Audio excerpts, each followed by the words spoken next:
about cravings, to understand where cravings come from, right?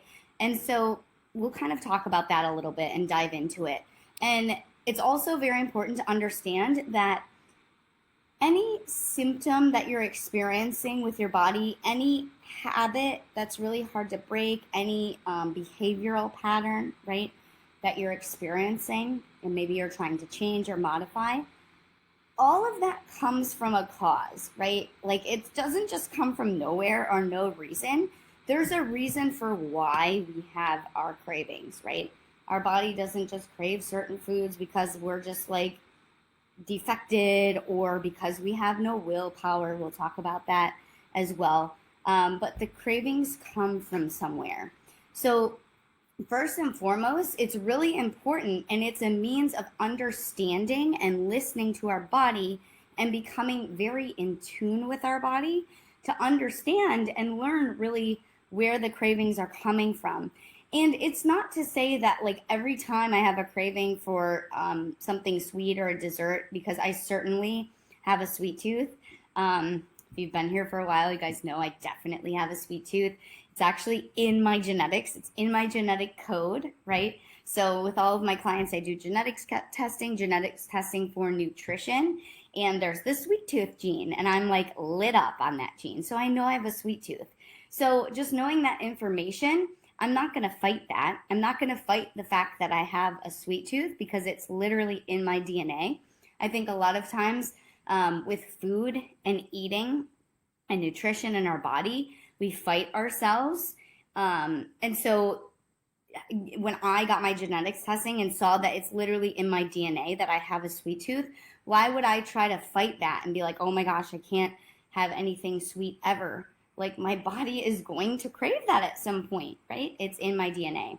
So just understanding where, those cravings are coming from, whether it's sweets or carbs or salty or sugary foods, whatever it is, right? And so, like I was saying, it's not to say that every time I have a craving for something sweet or a dessert, I know exactly what's going on in my body or what's going on in my life or in my surroundings, what's happening, and I can pinpoint exactly where it's coming from. But I usually have a pretty good idea. And why is that? It's because over many years of time, I've learned to really just be in tune with my body, to step into my body consciousness, to listen to my body wisdom. And if this sounds a little like new to you, you're like, what the heck is she talking about? Good, because you're in the right place then.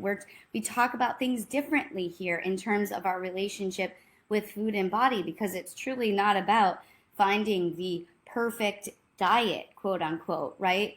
Or the perfect plan or the perfect program. It's about truly stepping into your body and understanding your body and learning what's going on and like listening to what your body is telling you.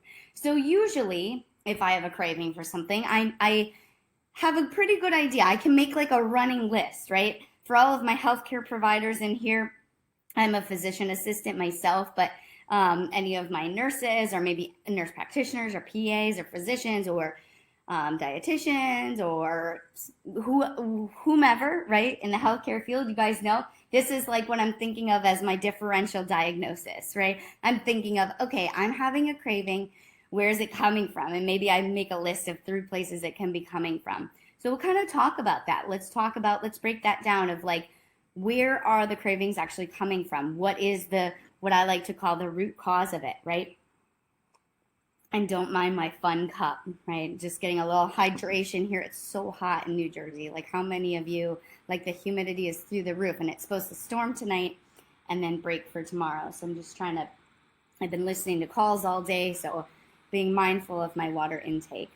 But how many of you have experienced cravings before and have actually thought like, where is this coming from? Like, what is going on in my body? Like, why am I so gravitated toward that certain food or that certain thing? So let's kind of break that down. I think first and foremost, a lot of times what I'm thinking of, like what immediately my mind goes to if I'm, maybe it's after dinner and I feel like, oh my gosh, I I want to just keep going into the kitchen and keep eating, and nothing seems to like satisfy that craving, right? Like, what is going on? Why?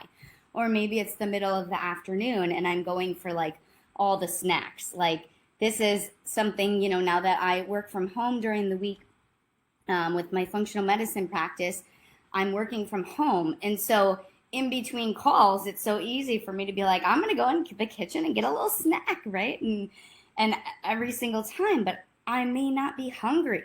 So why am I doing that behavior? A lot of times it's just something that we learned. It's a habit. We go to it. It feels good. It's comforting. By the way, food can feel good. Food can bring us pleasure. That's okay. We fight that a lot of times, but it's actually one of our primitive sources of pleasure. So that's okay. So we can lean into that.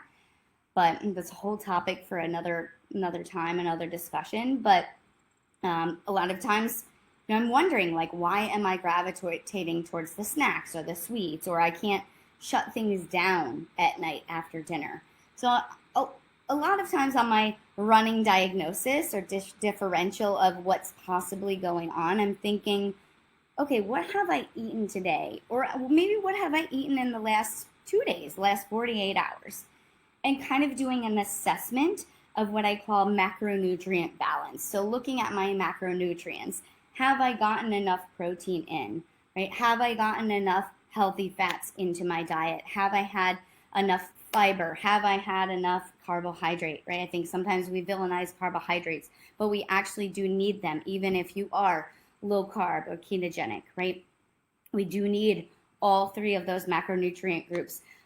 Maybe have I gotten enough of the micronutrients, the vitamins and minerals that my body needs? So I'm doing kind of a quick assessment. A lot of times for me, maybe it is that I didn't get enough protein. Protein really brings in that satiety factor. It makes us feel satisfied. It makes us feel full. If I don't have enough protein going on through my day, a lot of times I'm like, looking back and I'm like, I think I've had like 20 grams of protein today, and it's later part of the day. I shoot for a gram of protein per body weight, and that's what I help guide my clients with too. So I'm like, I am way under protein. That's probably what it is, and that's why I'm craving something.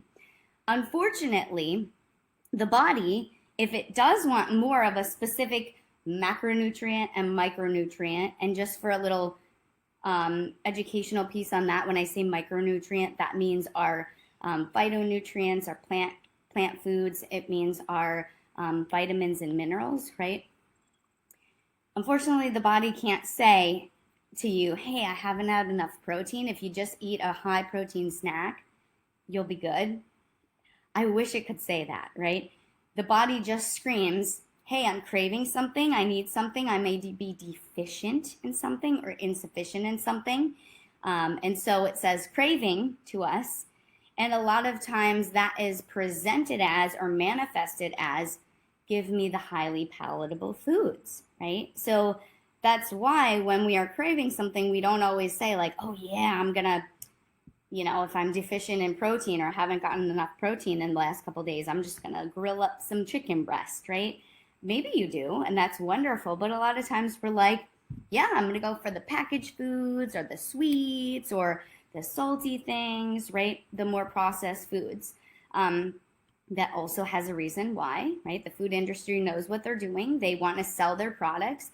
They make their food profiles a certain way so that the flavors and the textures and the ingredients that they add to certain foods are very highly palatable. They taste good, right? And things that taste good make us feel good. So we go towards those things. So that's why we tend with cravings to go to the more of those highly palatable foods. A lot of times we blame ourselves for that. We say we don't have any willpower. We have a lack of self-discipline. And it's really, no, it's a neurohormonal connection, meaning that our neurochemistry is telling us, it's tapping on those centers of the brain that bring pleasure. And we go towards those certain foods that have those certain flavor profiles, right? So I think a lot of times when I, work with women and I'm telling them, a lot of times we think it's our fault and we think there's something wrong with us. Why can't we beat this? Why can't we overcome it? Well, it's not on you, right? There are things going on up here with kind of those neural connections and those neural synapses with food that are gravitating us or drawing us to want to consume certain foods.